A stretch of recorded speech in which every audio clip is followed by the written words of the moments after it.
mbega kwahukana niki, mbega kwahukana biva kuki, kubera iki muri iki gihe haguma havuga kwahukana. Tumve mu majambo make twinjira no mu ijambo ry'Imana inyishu umuntu yobiha n'intanduruko yavyo.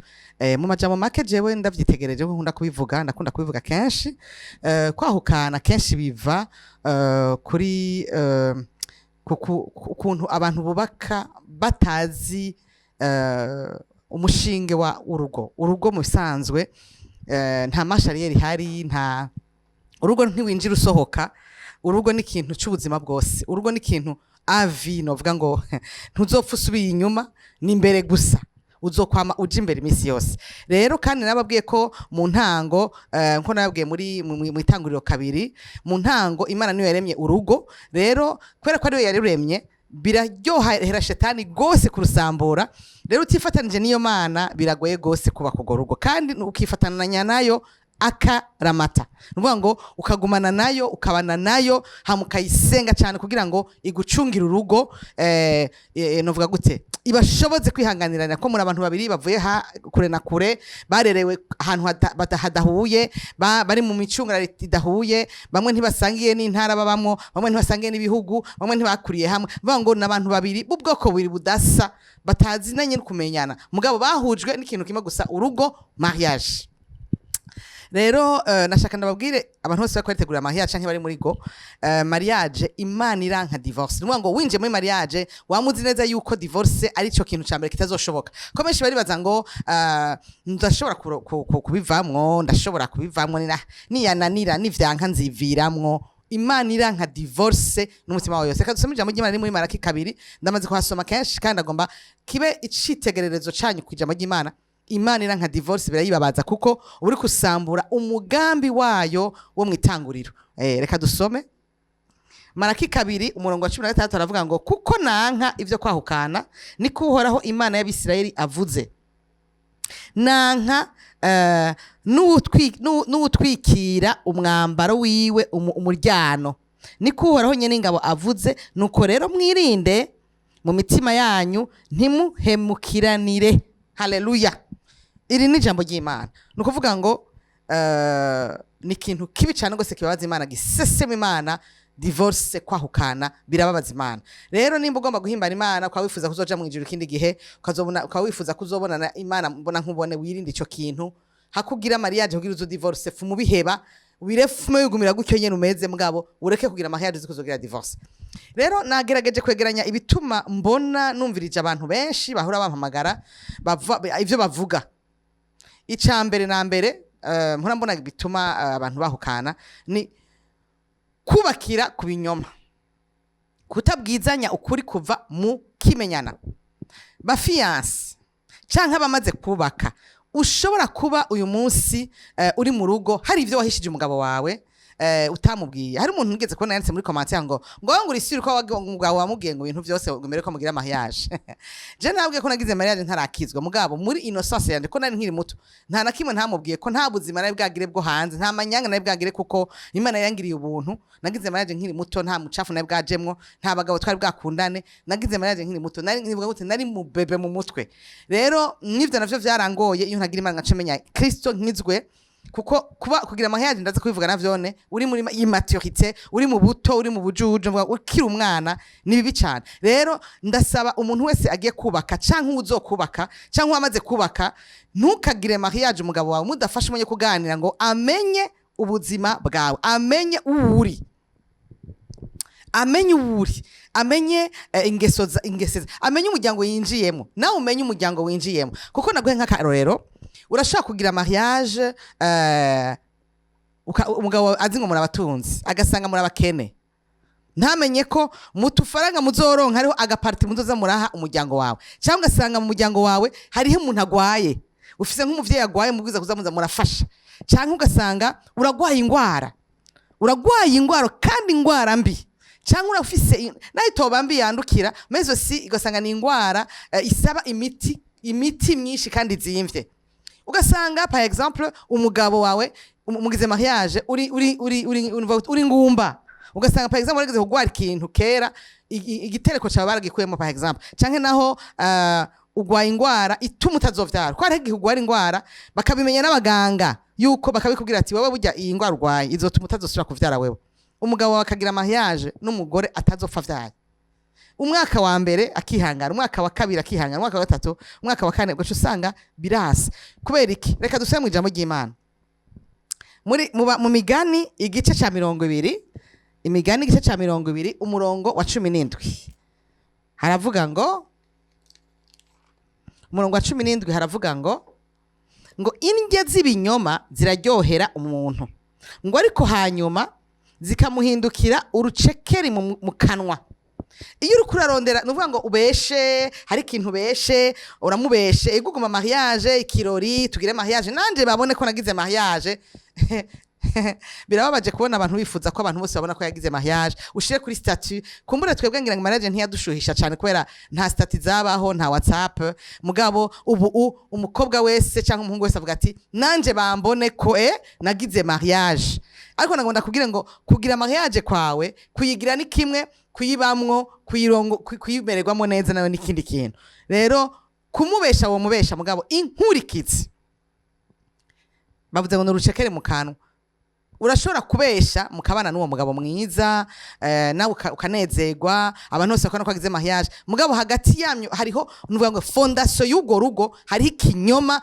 kizosambuka nuvuga ngo uri kurubaka inzu fondation niyo ya mbere ituma inzu iramba canke ntirambe rero ndagomba umenye neza nimba umuntu reka nankurikira ukaba ufise ikintu wamubwiye utamubwiye igihe mwagira mariage kikaba gishobora gukosorwa ubimubwire naho nimba ubona kitagikosorwa basha senga Imana inkurikizi zayo uyisabe n'ikigongwe Imana kumbirizo kugirira imbabazi hamikiri nababwiye fondation y'urugo ni Imana nimba udakijijwe nimba utakire Yesu nk'umwami n'umukiza wawe kandi ntumwakire mu buryo reja ukamwizera agacika umwami n'umukiza wawe kugira ngo akoro no sera dukeneye Yesu dukeneye gukizwa ntidukeneye gukizwa gusa kugira ngo tuzoje mu ijuru turakeneye no gukizwa kugira ngo tube muri iyi si amahoro kuko iyi si iragoye kwiba mudafise nyeneyo umuremyi w'isi n'ijuru n'Imana rero kuyibamwo ikibazo cyose uzogira ngaha mu isi kizokenera kupfukamika amavi yawe ugatabaza iyo mu ijuru rero uyu munsi dufise abantu bagira mariage amaseremoni religieuse y'igitangaza bikaba ibintu bikomeye cyane amashurwa amatara ibintu byose by'icubahiro bikayangana bikaba bihari mugabo mugiye hajya mushitse mu nzu muri babiri mwamaze kugara imiryango bajye bose mwari kumwe ibirori biragenda mugasigara muri 2 personnes muri abana mu maso hasigaye ko Imana yonyine ariyo ibaba hagati rero ndasenga ngo umuntu wese karanyumviriza ntiwubakire ku kinyoma wubakire ku kuri wubakire ku Mana ukuri nukuba ukijijwe murondera Imana mukire ba fiancé deja niba naho mwamaze kugira mariage rondera Imana mwese muri kumwe kuko niyo mushinge kwahukana birababaza sindabona umubabaro ungana kwahukana abantu bari barahukana muri iki gihe ni benshi cyane bafise douleur bafise ibikomere kandi ivyo bikomere birakomeye cyane kuko vyica wewe bikongera bikica abana banyu batari responsable atakintu na kimwe bakoze kugira ngo bashobore kuba ba victime b'ivyo bintu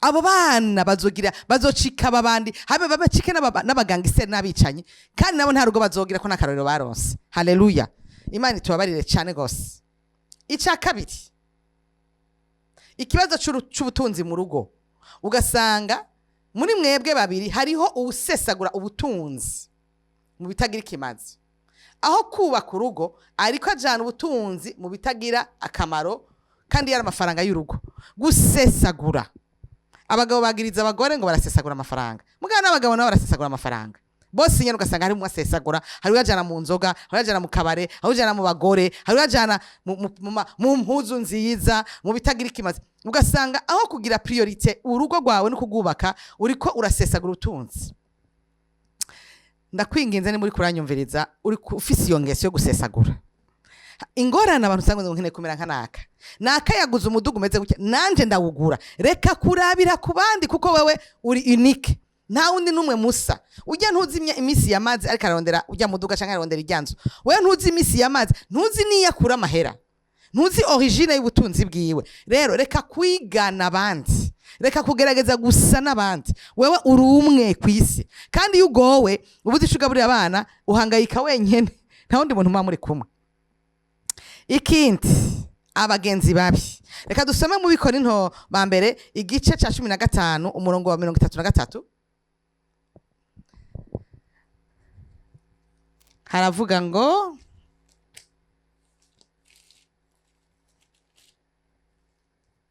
abagenzi babi umurongo wa 33 uravuga ngo ntimuzimire kubana n'ababi konona ingeso nziza. Kubana n'ababi urashaka kwicarana n'umuntu uri nk'umugabo mwasohotse n'abagenzi bawe bagatangura kuvuga ingene abagore ari babi, bagatangura kuvuga ingene umugore akandamiza, tuvuga uwo wundi n'umugabo ari mariye atanga kuvuga umugore we amuruhishije, ntutangura kuvuga abagore ingene bari gito. Reka kwemera kuganzwa n'abagore. Abagore bari gito, abagore baje kuducinyiza bakicara bagaponda abo bagore. Umugore nawe agacagira abagenzi babi, agaca asanga bariko baravuga abagabo ingene babatoteje, abagabo ingene ari abantu babi, ingene abagabo ariko bikunkumura, ingene ari kugira udufaranga twawe hambavu, ko kizira kumubwira ivyawe vyose, bakakubesha ushitse muhira umuriro ukaka. Abagenzi bakoheje. Mana yanje, ukaba ufise umugenzi atuma wubaka nabi, ukaba ufise umugenzi akubwira ikintu na kimwe negative kibi ku mugabo wawe cyangwa ku mugore wawe, agafatagira hamwe abagore ikivunga. Hunga. Umugenzi ufise atagufasha kubaka urugo rwawe neza, atagufasha ngo twogira ikitwa. Hariho abagenzi beza, hariho abagore beza bafise amagroupe bigishanizamwo guteka, bigishanizamwo gupanga imeza, ingene wakira abashitsi, bigishanizamwo ingene basasa ibitanda neza, ingene borganiza amazu yabo, ingene bagira decor y'amazu yabo, ingene bambara neza, ikintu ingene batunganya ingo zabo. Gira abagenzi nkabo. Abagenzi barahari. Senga Imana baguhe bagufasha, apana kuja mu marigara ari gimwe abagore bari gito canke abagabo bari gito, ugasanga mwicaye mu kabare wataye urugo rwawe, wataye umugore wawe. D'abord kuja mu kabare wataye umugore wawe babigenze gute? Wataye urugo rwawe n'abana bawe wicaye mu kabare. Ubwo bubare buzobamarira ingo, bizobamarira. Iyo ugo wenyene, ugogwa wenyene, nta mugabo numwe agukurikira, nta numwe aza kugufasha. Bagufasha gusambura, bagufasha kubaka. Hagarika abagenzi babi batariko babafasha kubaka ingo zanyu no kubaka imiryango yanyu. Witegereza abana wavyaye beza basa nawe, fierté yo kumujana umwana wawe kwishuri, fierté yo kuzobona umwana wageze kure yiga ama université, nta kintu bingana muga birasaba sacrifice yo kuba mu rugo kumurera. Haleluya. Ikindi kudafata umwanya ukwiriye ngo mube hamwe. Nagomba ndababwire ngo umugabo n'umugore muri umuntu umwe. Reka gufata umwanya utakaza umwanya n'abandi bagenzi, ukibagira ko hariho umuntu umwe mwavuze. Umviriza, iyo muriko muremera muri etat civile no mu isengero ngo akaramata, ngo ndavyemeye, uremeye ko muzobana akaramata, uzomwubaha, uzomugira gutya na gutya, ukavyemera. Mugabo hageze ko uvipratika wibuke ko usinya mwisengero, ugasinya n'imbere ya etat civile. Ivyo byose warabisinyiye, ni nk'indahiro en fait. Kandi mwibuke ko muri etat civile muhagaze imbere y'idarapo. Murahira mufashe idarapo. Nuvuga ngo urahira imbere y'igihugu n'Imana. Nukuvuga ngo ni ibintu bikomeye cyane gose. Mwabwiriza gufata au sérieux, mugafata umwanya ukwiriye kubana. Reka gutakaza. Reka ndababwira akantu kamwe nigeze kubona n'amaso yanje. Nigeze kugenda mu gihugu kimwe cy'Iburaya. Hanyuma hari ahantu ntihari muri capital, hari ahantu nkari nko muri village. Mugabo village y'Iburaya bari village y'Iburaya nyene, ugasanga mbona hari nko mu gatondo kwa gatandatu, mbona ntangura kurenga turamarsha dutembera dufata akayaga, mbona nkabona mu nzu abantu bose bari mu nzu. Ndabaza umuntu uwo twari kumwe nti gute abantu bose bari mu nzu, uwo yarasanzwe haba kubera ko abantu bose bari mu nzu, ngo haba ariko baragira amasuku kubera ko bamaze indwi, ngo ubunye ngo umupapa n'umumama bose bariko baragira isuku mu nzu, bariko baratunganya inzu yabo, bapanga bakoropa amashambure yayo, ama toilette, bapanga inzu zose. Ngo ha après-midi twagaruka, twa tugiye ahantu tuzakugaruka ku après-midi, ngo uraza kuraba ingene biza kuba bimeze. Numva ndabaye impressionné. Village yose ata muntu mwari mwibarabara numwe, bose bari mu kazi mu rugo. Mugabo mu Burundi ntuzopfa ubonye umugabo n'umugore baricaye mu nzu bariko baratunganya, ngo bariko barafatishanya kugira utuntu mu nzu, umwe akoresha devoir uyu, umwe akora iki mu rugo. No fete kuguma hamwe muri mu nzu muri kumwe ni ikintu gikomeye cyane gose mu muryango, mugakora n'utuntu hamwe. Hageze après-midi tugarutse aho hantu, nzambona umugabo umugore n'utwana twabo, umugore ari kwikinga, umugabo ari kwikinga, abatwana twabo inyuma yabo bagiye hehe muri park ahantu birirwa bakinira, n'abandi bana bari kumwe bose barasohotse. Aho ni samedi. nukuvuga ngo kuba hamwe ataha mu kumugora baca bataha baje muhira naho guteka bateka ivy'indwi yose babikonjera mu makonjerateri babike bari kumwe bose. Ivyo ari ibihugu vy'Iburaya twe twari tuzi ko bapfuye n'abo bantu b'Iburaya mugabo uwo musi narakangutse ndavuga mana ndagusavye igihugu canje nanje mbone aba mama aba papa mu nzu hamwe bavuga ati nk'uyu musi samedi nta ubuja. Haleluya, bose bari kumwe basohotse bagiye muri sport bagende bajanye papa mama n'abana bacomoke bagende kugira sport bari kumwe bakora utuntu hamwe. Birakenewe ko muba hamwe kuko mwavyemeye ngo muzobana akaramata. Haleluya, akaramata. Urazi cyane cyo kubana akaramata n'umuntu nuvuga ngo vyose mubikorera hamwe. Ku mugore wa mutashe hitana umugore wawe mufatane akayira muje kuri bus mukure ku kazi mushike muhira mukore utuntu twose hamwe apana kuva ku kazi no mukabare ngo ba muja mu bubare guhiga yibiki. Ugiye mu kabare sohokana na madamu n'abana bawe munezerwe muri kumwe kuko uwo mwanya uri kuratana nabo bantu muri kumwe ntaco bimaze. Buri vyace bidevelopa ikintu kibi cyane gose ugasanga umugore nawe yahitanye abagenzi be bijanira mu kabare birabishe.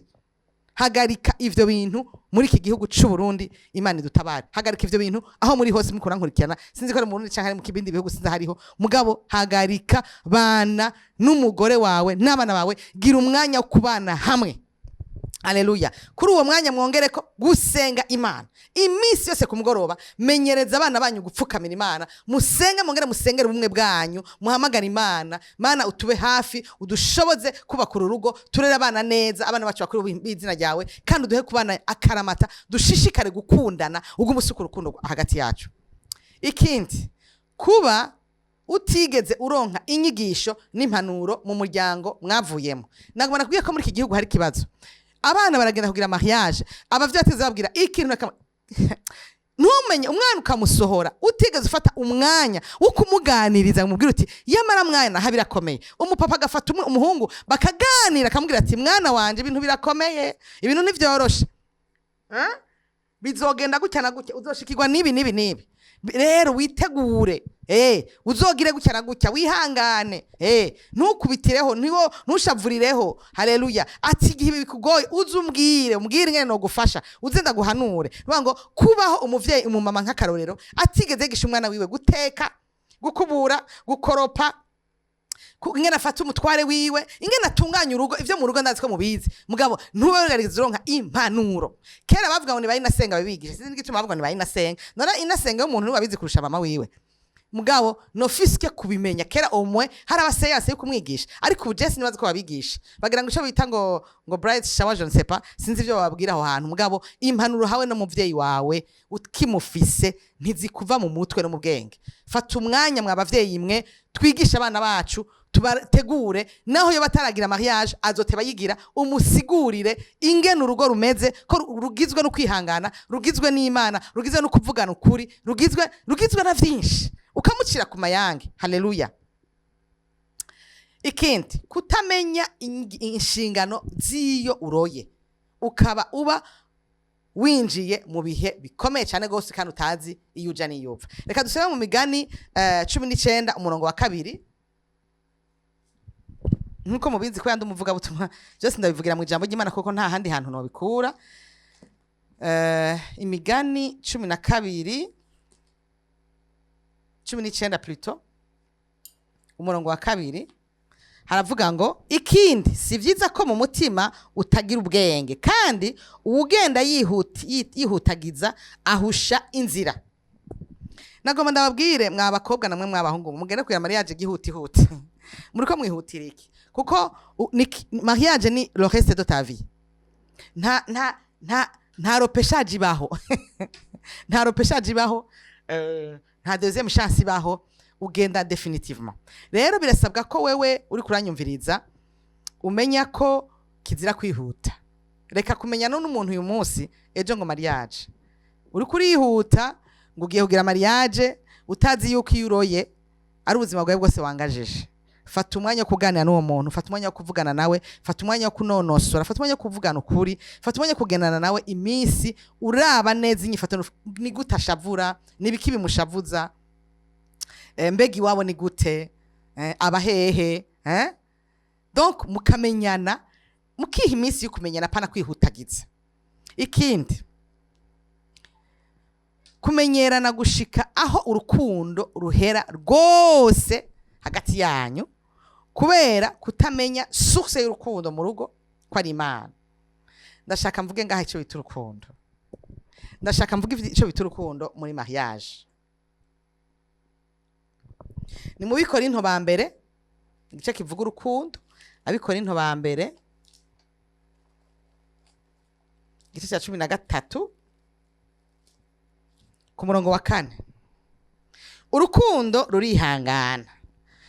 Madame, monsieur, iyo mariage wagiyemwo igizwe no kwihangana gusa. Wihangana kwera hari ibintu bwiza kwihanganira.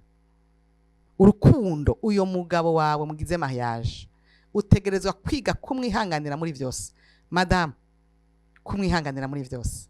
Umugabo characteristic wavuze ko mukunda kandi cyane kumwereka ko mukunda ni kumwihanganira. Wihanganira ibigoye, rugira neza, kugiriranira neza, kumuha agakado, guhana udukado, kubabarana. Nimba ugiye muri frigo gutora ifanta canke iki ugiye kunywa, nawe muzanire atarinze no kugusaba. Kumwitwararika. Haleluya. Kugira neza ibintu byose bishoboka. Hari abagore bakuza kuvuga ngo umugabo wanje ngo nta makado, ngo nta mpanga utungo, ngo nta keya. Mbega ndakubazi, wagiye kurondera keya utayifise, nago ndakubwire ngo nimba udasanzwe uyifise mu mutima wawe, genda kwiga banzu yitange hama nawe ironke.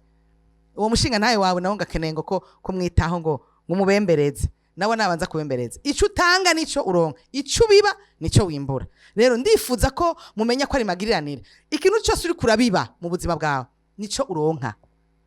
Mugirire neza zo kugira neza. Urukundo ntirugira ishari. Ugasanga mu rugo bafitaniye jalousie, bafitaniye amajalousie. Yagiye kugura agakoti, uragura ikoti utanguriye nanje. Nababwiye source y'urukundo no kugira nk'urukundo rarubiba. Mubibemwe urukundo, mubibemwe urukundo, muhe nawe azoguha. Ntirugira ishari, reka kumugirira ishari. Ishari ni watwara jalousie. Urukundo ntigwihayagize. Reka kwipama. Jewe namugiriye ibi. Umugore iyo baje kwiprenya ngaho avuga ngo jewe naramugiriye naramuhaye ibi. We nta narimwe ampikintu na kimwe. Reka kwihayagiza. Umugabo kirazira kuvuga ivyo wamuhaye cyangwa umugore kuvuga ivyo wamuhaye. Naramuhaye amakado, naramuguriye imvutano, naragize ibi nibi. Ntiwabi bari kuravyigirira. Ko Bibiliya ni kwivuga muri muri Efeso 5 kuva ku murongo wa 22 kugenda gusha kuri 30. Umugore iyo wambitse umugore wawe ugaburi umugabo wawe uba uri kurigaburira, uri kurigirira neza. Sivyo kwihayagiza rero ngo namugiriye umugore wanje ibi nibi ntibikeneye no kubivuga. Ntigwihimbaza, ntirukora ibiteye isoni. Kirazira ikintu cyose uri kurakora giteye isoni ngo kumuvanga kumaramaza kugenda kumwararaza. Ibi byose biri mu biteye isoni. Uri andeho y'ivy'Imana igomba. Ntirukora ntirurondera ibyago, donc egoisme. Ukava mu gatondo wiyumvira kuri wowe gusa, utigeze wiyumvira ku mukonjo wawe, ntiwiyumvire ku mugabo wawe, ntiwiyumvire ku mwana wawe, ntiwiyumvire ku mugore wawe. Uguma wiyumvira ivy'iwawe gusa, wewe gusa kwikunda. Ntigwiciraho. Arashobora kugushavuza, arashobora kugukorera ikosa. Reka guca wiciraho, reka kumukubita. Ico ukubita naco nibaza ko mubizi ko ari icago gikomeye cyane rwose. Gukubita umugore wa canke kugwana nivyo vyago bishisha Imana vya mbere kandi bishisha n'abantu bose bakumva. Numukoshi n'umucafu. Ntigwiyumvira ikibi ku bantu.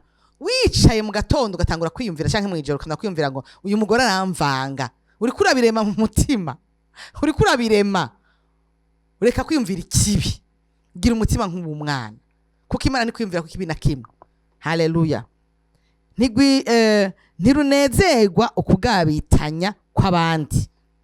Reka kwibaza ko novuga gute mu rugo rwawe ukumva umengo umugore wakoze ikosa ndarosaho ndamuca ndamwirukana agende.